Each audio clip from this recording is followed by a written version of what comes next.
আজকে আমরা চাকরি পরীক্ষার জন্য যেটা ম্যাথ করব সেটা হার্ডনেস রিলেটেড।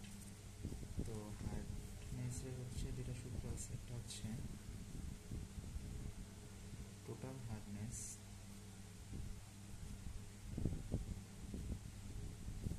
এটার একটা সূত্র concentration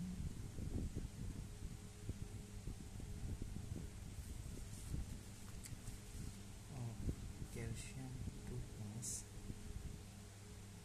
plus concentration of magnesium 2+ plus concentration of strontium 2+।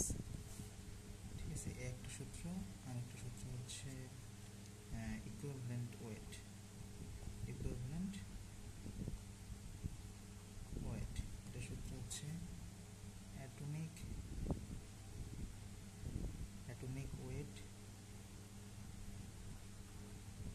Divided by valency, বা যেটাকে আমরা বলি যোজ্যতা। তো যেমন আমরা ক্যালসিয়াম